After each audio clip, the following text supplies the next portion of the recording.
Hi friends, मैं विवेक नायक एवे to success में आपका बहुत बहुत स्वागत करता हूं। दोस्तों, आज हम लोग वर्ल्ड ज्योग्राफी की क्लास को आगे बढ़ाने जा रहे हैं, जिसमें दोस्तों वर्ल्ड ज्योग्राफी में हमने एक नया टॉपिक को लेके आया है, जिसमें दोस्तों टॉपिक का नाम है पृथ्वी की भूगर्भिक इतिहास। पृथ्वी के भूगर्भिक इतिहास के बारे में आज हम लोग डिटेल से बात करेंगे और इससे रिलेटेड जितने भी कॉन्सेप्ट हैं वो कॉन्सेप्ट आपका आज क्लियर हो जाएगा।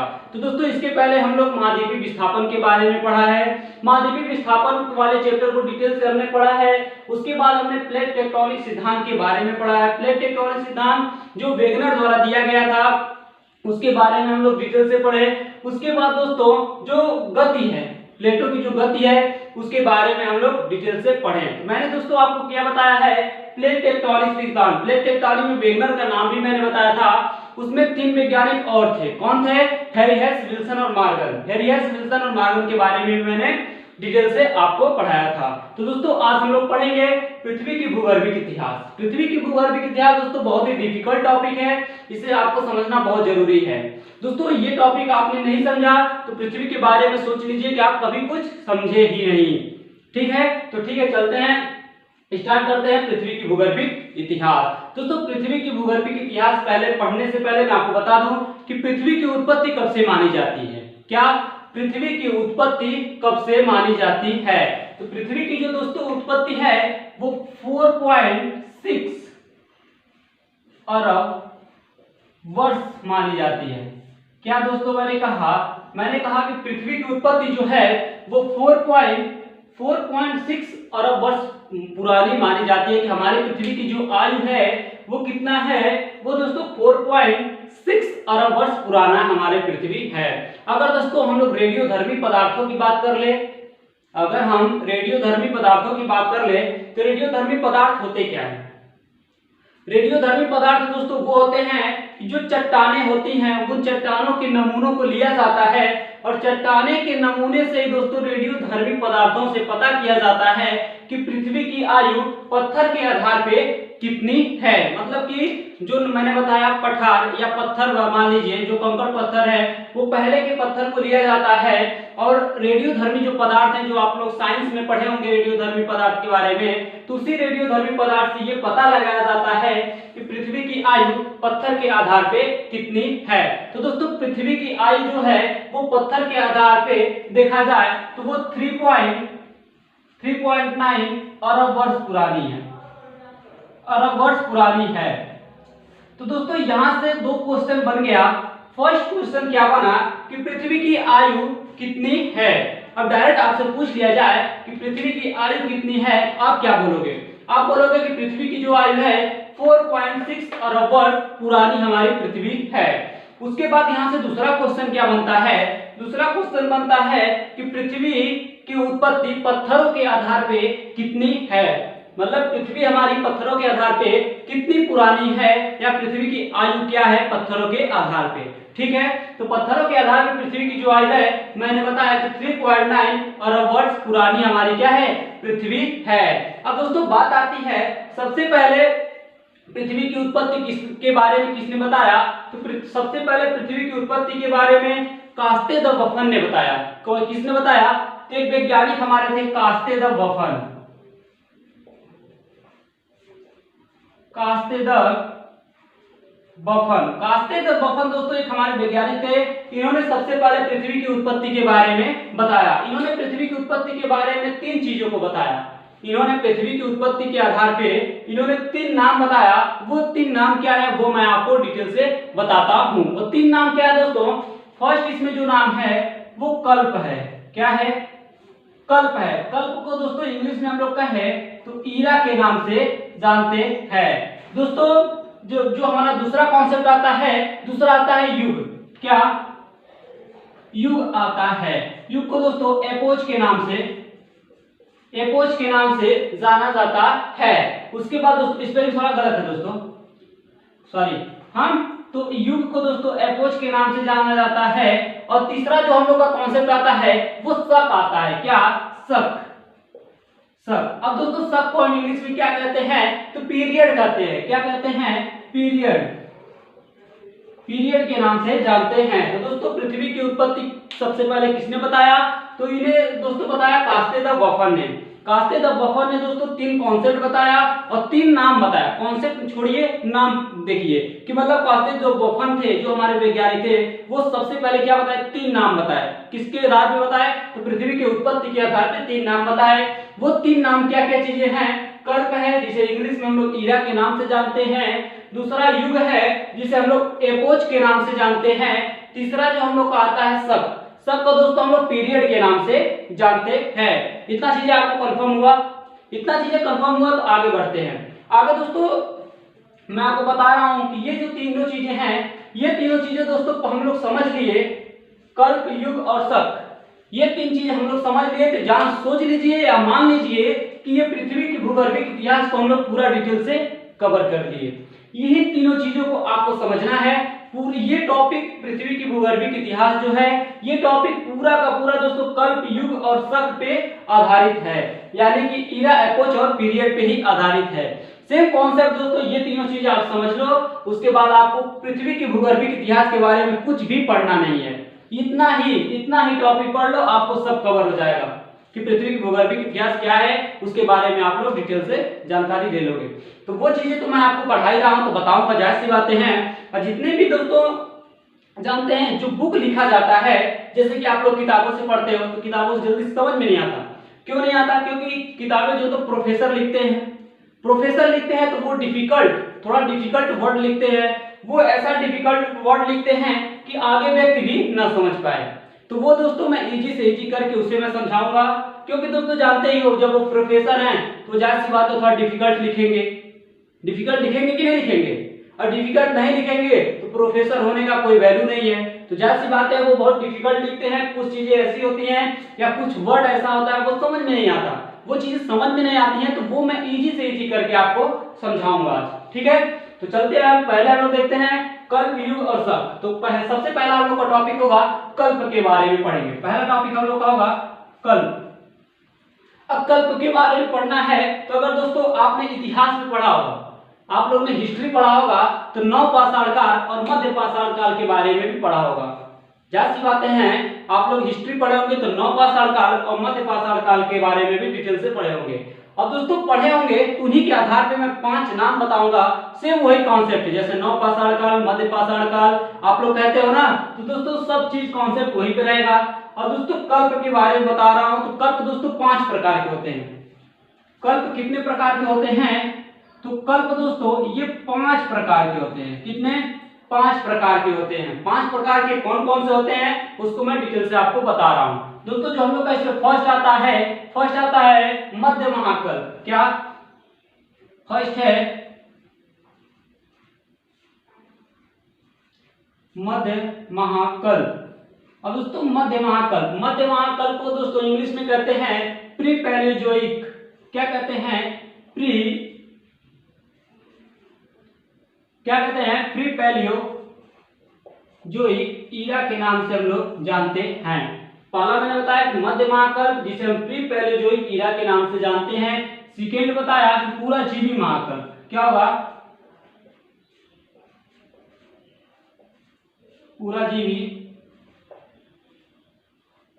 महाकल्प। अब दोस्तों पूरा जीवी महाकल्प को इंग्लिश में हम लोग कहते हैं पैलियोजोइक ईरा। क्या कहते हैं, पैलियोजोइक ईरा के नाम से हम लोग इसे भी जानते हैं। थर्ड हम लोग आता है मध्यजीवी महाकल्प। क्या, मध्यजीवी महाकल्प। मध्यजीवी महाकल्प को दोस्तों इंग्लिश में लोग कहते हैं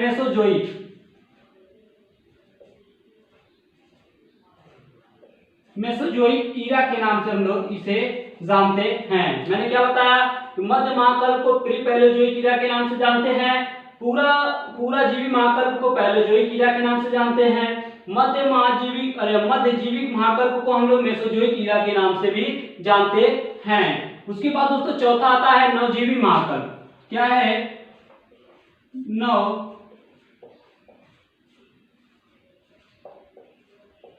नवजीवी महाकल्प को दोस्तों सेनोजोइक के नाम से जानते हैं।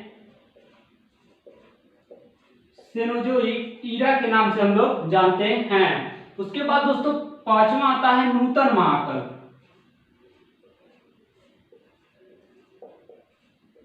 नूतन महाकल्प। दोस्तों नूतन महाकल्प को हम लोग न्यू जोइक ईरा के नाम से जानते हैं,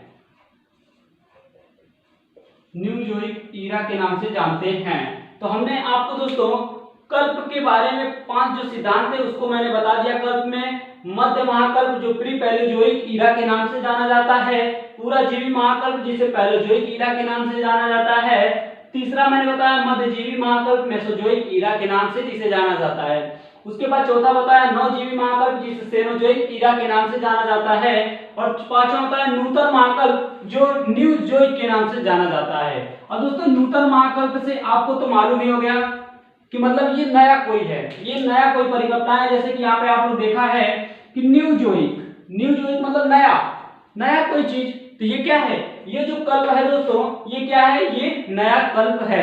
तो दोस्तों ये जो कल्प है ये 5 हमारे कल्प हो गए। कल्प कितने प्रकार के होते हैं, तो 5 प्रकार के हो गए। इसके बारे में आप लोग ने डिटेल से पढ़ा।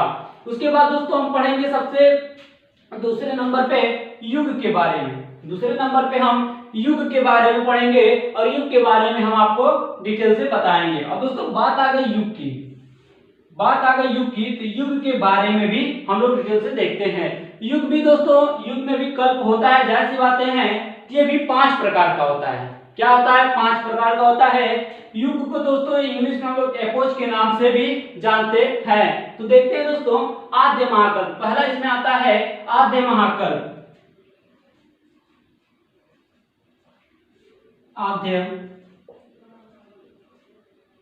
आद्य महाकल्प, आद्य महाकल्प को दोस्तों इंग्लिश में कहते हैं प्री पैलेयोजोइक। क्या कहते हैं, प्री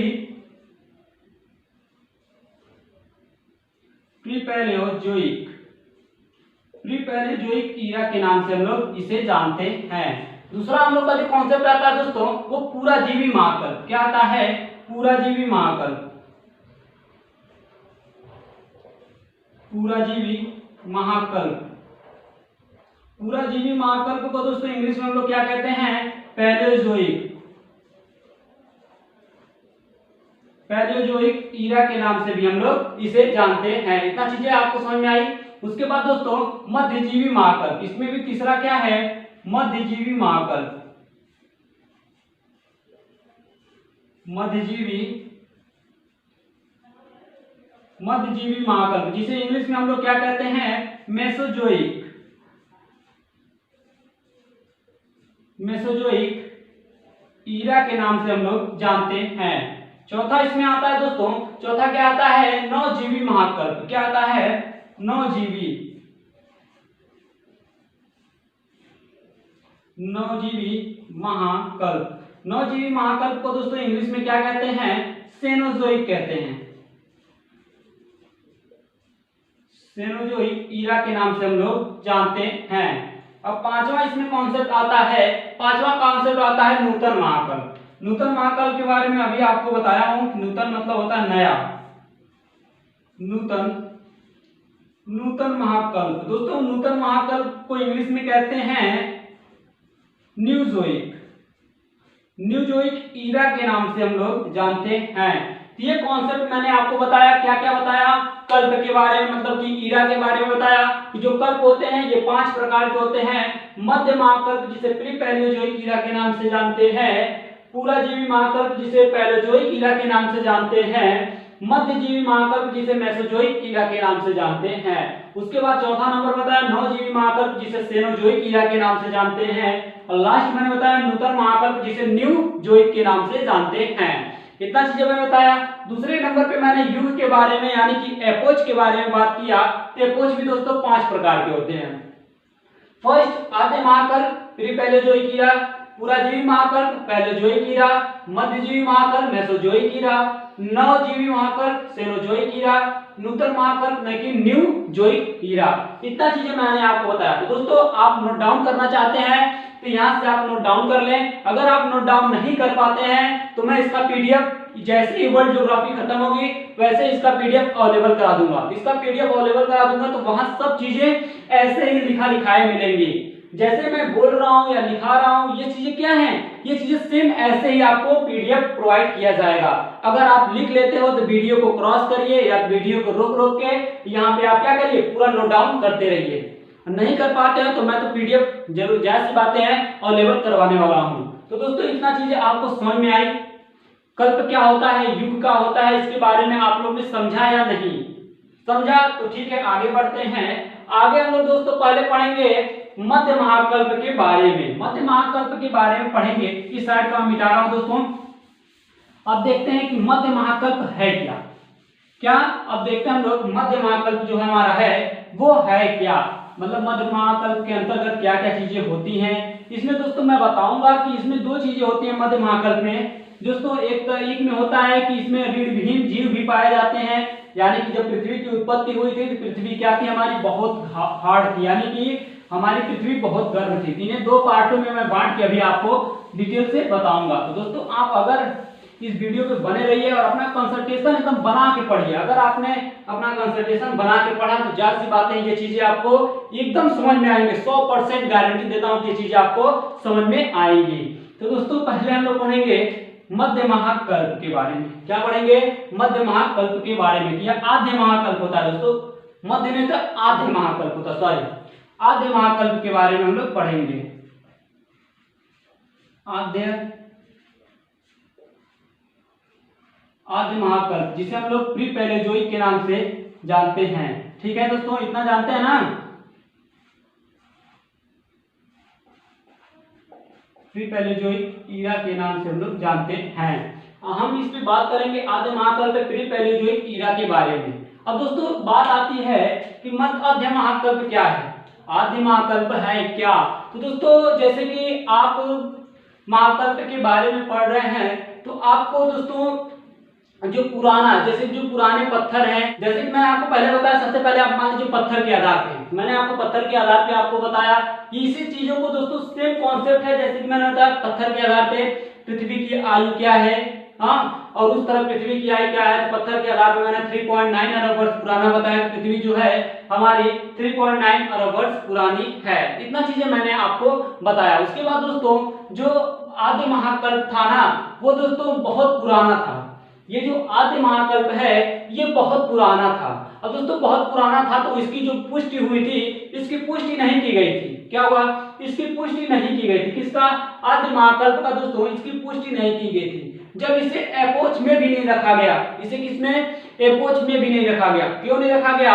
क्योंकि दोस्तों ये जो आद्य महाकल्प है ये बहुत पुराना है। बहुत पुराना है कि मतलब पृथ्वी के उत्पत्ति के भी क्या है, पहले से इसका मतलब सिलसिला चल रहा है, इसका सिलसिला जारी है। किससे? जब पृथ्वी की उत्पत्ति हुई थी उसके पहले से। तो यहाँ पे दोस्तों इसके बारे में थोड़ा हमको जानना है कि क्या क्या चीजें होती हैं इसमें। दोस्तों जो आद्य महाकल्प है इसे हम लोग दो भागों में बांट के या दो भागों में डिवाइड करके क्या करते हैं, पढ़ते हैं या स्टडी करते हैं। अब दो भाग में बांट के पढ़ते हैं तो वो दो भाग कौन कौन से हैं। अब दोस्तों फर्स्ट जो भाग आता है वो आर्कियन आता है। आर्कियन मैंने क्या बताया, जो फर्स्ट भाग आता है आर्कियन आता है, एजोइक आता है।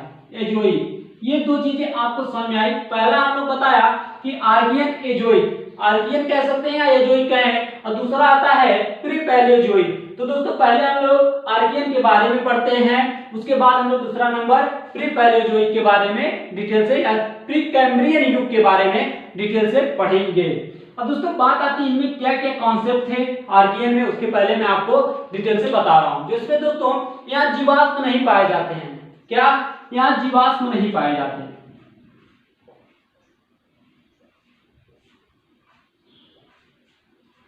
जीवाश्म नहीं पाए जाते। अब यहाँ पे कह दे तो दोस्तों जो पठार है पठारों के जीवाश्म नहीं पाए जाते। यहाँ आप कह सकते हैं कि यहाँ पे पठारों पे क्या होते हैं, जीवाश्म नहीं पाए जाते, या सैलों पे जीवाश्म नहीं पाए जाते। कहाँ पे? या सैलों पे, या सैलों पर जीवाश्म नहीं पाए जाते।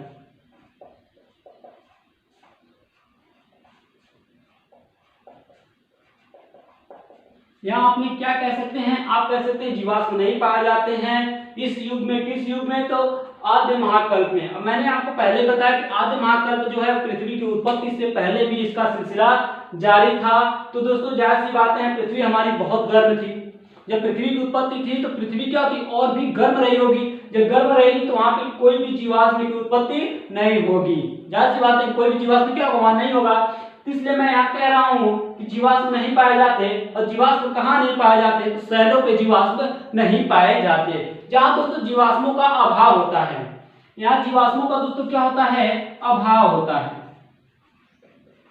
अभाव। अब दोस्तों जीवाश्मों का अभाव कहे तो यहाँ जीवाश्म पाए ही नहीं जाते हैं। क्यों नहीं पाए जाते? जैसे कि मैं अभी बताया आपको कि पृथ्वी की जब उत्पत्ति हुई थी तो पृथ्वी क्या थी? बहुत गर्म थी, बहुत गर्म थी। तो जाहिर सी बात है वहां पे जीवाश्म क्या होगा? अभाव रहेगा, या जीवाश्म वहां पे नहीं पाया जाएगा।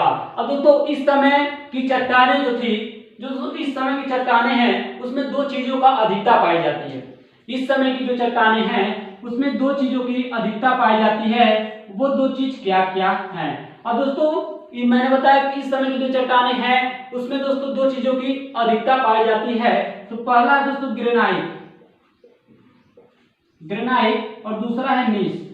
दोस्तों इस समय की जो चट्टानें उसमें ग्रेनाइट और नीस की अधिकता पाई जाती है। अब दोस्तों इसकी प्रधानता होने के कारण ही दोस्तों क्या मैंने बताया, मतलब ग्रेनाइट और नीस की प्रधानता होने के कारण या अधिक मात्रा में होने के कारण यहाँ पे दोस्तों दो चीजें और पाई जाती हैं। क्या चीजें पाई जाती हैं? तो सोना और लोहा। क्या दोस्तों? सोना और लोहा। मैंने क्या क्या बताया कि आर्कियन आद्य महाकल्प में या प्री पैलेयोजोइक ईरा में जो मतलब इसमें बताया कि दो पार्ट होते हैं। दो पार्ट में मैंने पहला बताया आर्कियन, आर्कियन या एजोइक। आर्कियन या एजोइक में मैंने बताया कि जीवाश्मों का अभाव होता है, यानी कि जीवाश्म नहीं पाए जाते। कहाँ नहीं पाया जाता? शैलों पे जीवाश्म नहीं पाए जाते। उसके बाद मैंने बताया अभाव। किसका अभाव? तो जीवाश्मों का। जीवाश्म का यहाँ क्या होता है? अभाव होता है, या जीवाश्म यहाँ पाए नहीं जाते हैं। ठीक है। उसके पहले बताया कि जीवाश्म नहीं पाए जाते दोस्तों। इस मतलब आर्कियन पे ग्रेनाइट और नीस की अधिकता होती है, मतलब कि बहुत अधिक मात्रा में नीस और ग्रेनाइट पाए जाते हैं। नीस और ग्रेनाइट की प्रधानता होने के कारण या नीस और ग्रेनाइट की अधिक होने के कारण दो चीजें और पाई जाती हैं, जिसमें मैंने बताया सोना और लोहा। सोना और लोहा पाए जाते हैं। अब इसकी भी मात्रा दोस्तों बहुत अधिक होती है। जैसे कि दोस्तों कनाडियन शील्ड देख लीजिए, कनाडियन शील्ड पे दोस्तों सोना और लोहा बहुत अधिक मात्रा में पाया जाता है। फेनोस्केडिया, जैसे कि आप फेनोस्केडिया शील्ड देख लीजिए, वहां पे भी सोना और लोहा की मात्रा बहुत अधिक मात्रा में पाई जाती है। अब दोस्तों अब मैंने आदि महाकल्प में मैंने पहला बताया आर्कियन या एजोइक। अब दूसरा के बारे में पढ़ते हैं, प्री कैम्ब्रियन के बारे में। क्या? प्री कैम्ब्रियन के बारे में पढ़ते हैं कि दूसरा प्री कैम्ब्रियन के अंतर्गत क्या क्या चीजें हैं। प्री कैम्ब्रियन के बारे में आप लोग डिटेल से देख लीजिए। दोस्तों बस आप लोग वीडियो पे बने रहिए और ध्यान से कंसंट्रेशन अपना बना के पढ़िए। देखिए मैं हर एक चीज आपको समझा दूंगा और पूरा जायज सी बातें हैं, आपको समझ में आएंगी। अगर आपको वीडियो समझ में आ रही है तो आप जरूर वीडियो पे कमेंट करिए, या कहीं प्रॉब्लम हो रहा है तो वीडियो पे तुरंत कमेंट करिए, वहां से सलूशन आपका निकाला जाएगा। अगर आप वीडियो पे कमेंट नहीं करोगे तो आपको क्या होगा? कोई भी चीजें जो समझ में नहीं आएंगी, आप पूछोगे नहीं, तो वो क्या होंगी? जाहिर सी बात है वो आपसे बहुत दूर चली जाएंगी। क्या होंगी? आपसे बहुत दूर चली जाएंगी, कभी आप इसे समझ भी नहीं पाओगे। तो ठीक है, हम लोग दूसरे के बारे में बात कर रहे थे, प्री कैम्ब्रियन के बारे में। दूसरा पार्ट इसमें आ गया प्री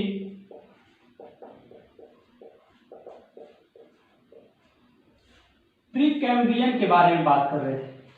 प्री कैम्ब्रियन में दोस्तों क्या हुआ? सबसे पहले दोस्तों इसमें ऋण विहीन क्या हुआ? ऋण विहीन जीव पाए गए। कहां पाए गए? तो महासागरों में। सबसे पहले यहां पे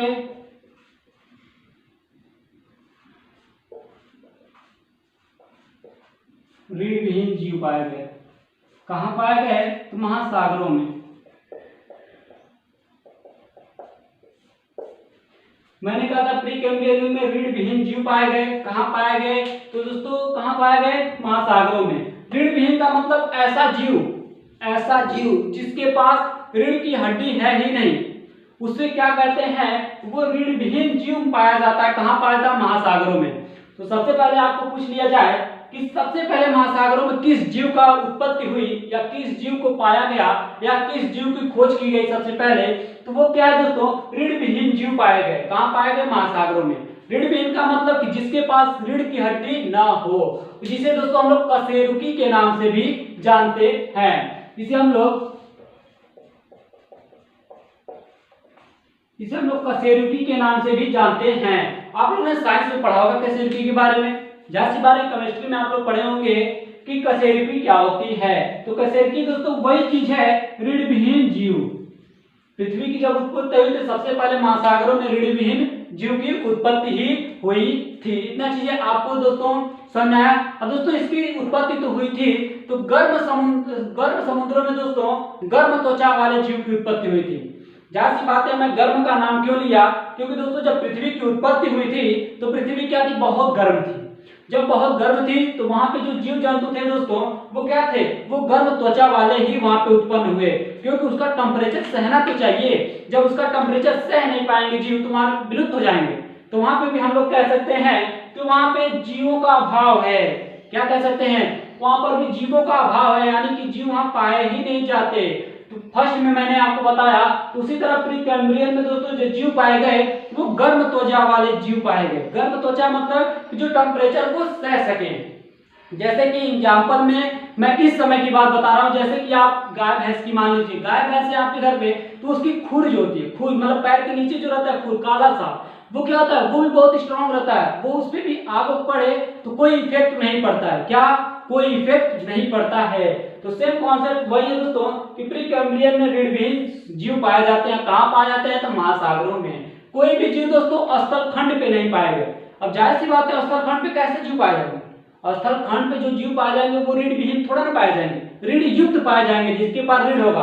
तो यहाँ पे दोस्तों कोई भी जीव क्या हुए, स्थल खंड पे नहीं पाए गए। अब स्थल खंड पे नहीं पाए गए तो दोस्तों जब प्री कैम्ब्रियन युग जो है, जब प्री कैम्ब्रियन युग समाप्त हो रहा था, क्या, जब प्री कैम्ब्रियन युग समाप्त हो रहा था तो धीरे धीरे क्या हुए, रीढ़ युक्त भी जीव क्या हुए पृथ्वी पे पाए जाने लगे। दोस्तों जैसे कि अरावली पर्वत श्रृंखला और धारवाड़, इनकी उत्पत्ति दोस्तों कब मानी जाती है, तो प्री कैम्ब्रियन युग से ही मानी जाती है। मैंने क्या बताया, अरावली पर्वत श्रृंखला और दोस्तों माना जाए तो धारवाड़, अरावली पर्वत श्रृंखला और धारवाड़ की उत्पत्ति जो मानी जाती है वो प्री कैम्ब्रियन युग से ही मानी जाती है, या प्री कैम्ब्रियन युग में हुआ था। तो दोस्तों इतना चीजें आपको समझ में आया है नहीं, इतना चीजें आपको समझ में आया तो आज का क्लास यहीं पे ओवर करते हैं। दोस्तों बहुत बड़ी क्लास हो जाएगी, इसलिए हम या और भी जो हम लोग का बचा है, तो हम लोग का दूसरा पूरा जीवी महाकल्प, मध्य जीवी महाकल्प, नव जीवी महाकल्प और नूतन महाकल्प, इस सब के बारे में अगले लेक्चर में हम बताएंगे। तो दोस्तों आज के लिए इतना ही, बहुत बहुत धन्यवाद।